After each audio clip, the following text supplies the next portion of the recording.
મિત્રો 20 ઓગસ્ટે સાંજે સોશિયલ મીડિયા પર જે વિડીયો વાયરલ થાય છે તે ખરેખર શરમજનક, દુઃખદ અને ભયાવહ છે કે પ્રેસ ક્લબ ઓફ ઇન્ડિયામાં મોદી ચાલીસા કરવામાં આવે છે. પીએમ મોદીનું કટઆઉટ છે જેની પૂજા કરવામાં આવી રહી છે, નારા લગાવવામાં આવી રહ્યા છે. પીએમ મોદીની જે પ્રતિમા ડિટ્ટો કહી શકાય કે ભગવાન શ્રી રામ, પ્રભુ શ્રી રામ જેવી. હવે કોઈ ધર્મ પ્રેમી આના વિશે નહીં બોલે, કોઈ સનાતન પ્રેમી આના વિશે નહીં બોલે કે વિરોધ નહીં કરે. મિત્રો, વિચારવા જેવી બાબત છે કે આપણો દેશ કઈ દિશામાં જઈ રહ્યો છે. ખરેખર વિચારવા જેવી બાબત છે. મેં આગળ કહ્યું એ પ્રમાણે દુઃખદ, શરમજનક અને ભયાવહ આ સ્થિતિ છે કે આપણો દેશ કઈ દિશામાં જઈ રહ્યો છે. તમારા બાળકનું ભવિષ્ય કઈ દિશામાં જઈ રહ્યું છે. આપણા બાળકોની વાત કરવી પણ અહીંયા જરૂરી છે કે આપણા બાળકોનું ભવિષ્ય પણ કઈ દિશામાં જઈ રહ્યું છે.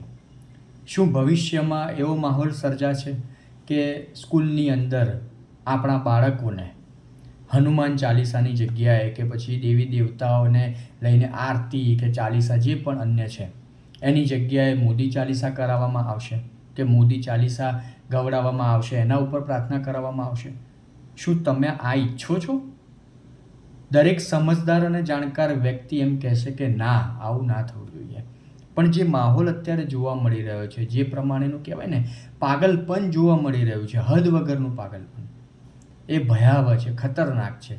દેશ કઈ દિશામાં જઈ રહ્યો છે? એક તરફ આપણે અમેરિકા, ચીન, જાપાન એ બધા દેશોને જુઓ.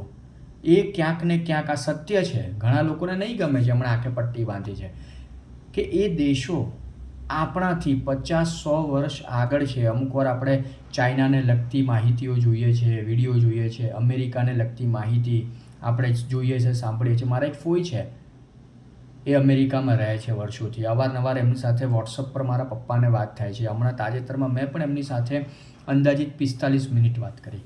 તો એમની સાથે અમેરિકા વિશે જે જાણકારી મેં મેળવી, અહીંયા અને ત્યાં અમેરિકામાં આસમાન જમીનનો ફરક છે દરેક વસ્તુમાં, દરેક જગ્યાએ. તો શું આ રીતે આપણે અમેરિકા, ચીન, જાપાનની તુલના કરીશું, એની સાથે પહોંચીશું? એક તરફ આપણે વિશ્વગુરુ બની ગયા કે વિશ્વગુરુ બનવાની વાતો કરીએ છીએ, આ રીતે આપણે વિશ્વગુરુ બનીશું? પ્રધાનમંત્રી નરેન્દ્ર મોદી કે એમની સાથે સંકળાયેલા લોકો વિકસિત ભારત 2047ની વાતો કરે છે, મોટા મોટા સપના બતાવે છે. 2026માં શું ચાલી રહ્યું છે? 20-21 વર્ષ પછીની વાત તો પછીની છે. અત્યારે આ શું ચાલી રહ્યું છે? શું આપણે 2047માં આવું વિકસિત ભારત જોઈએ છે? ના, બિલકુલ નહીં. જો આ વિકસિત ભારતની વ્યાખ્યા હોય તો આવું વિકસિત ભારત આપણે નથી જોઈતું, જ્યાં ખરેખર માણસો આટલી હદે આંધળા થઈ ગયા છે. તમે શું કહેવું આ જે દ્રશ્ય સામે આવ્યા?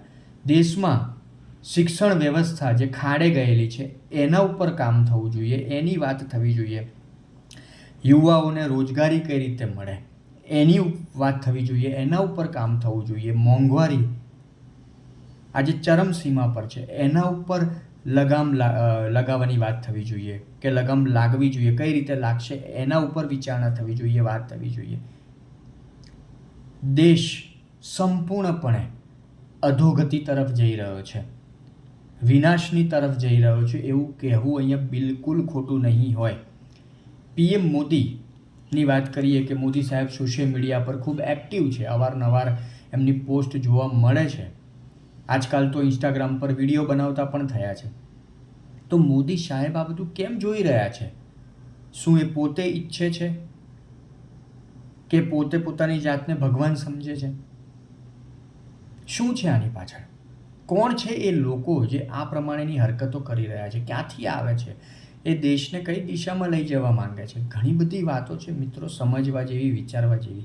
આગળ મેં વિડીયોમાં કહ્યું એ પ્રમાણે જેમણે આંખે પટ્ટી બાંધી છે એમનો કોઈ ઈલાજ નથી. પણ દેશ કઈ દિશામાં જઈ રહ્યો છે, તમારા બાળકોનું ભવિષ્ય કઈ દિશામાં જઈ રહ્યું છે, આ બધું વિચારવાની જરૂર છે. વધારે કંઈક બોલીશ તો વિવાદ થઈ જશે, હંગામો થઈ જશે, લોકોને નથી ગમતું. અમુક જે આંખે પટ્ટી બાંધેલા લોકો છે. પણ હું મારા પહેલાં એક વિડીયોમાં કહી ચૂકેલો કે જ્યારે કોઈ વ્યક્તિ કે માણસ પોતાની જાતને ભગવાન માને ને, કે ભગવાન માનવા લાગે, શું બોલું વધારે, બસ એટલું જ કહીશ કે વિનાશ કાલે વિપરીત બુદ્ધિ.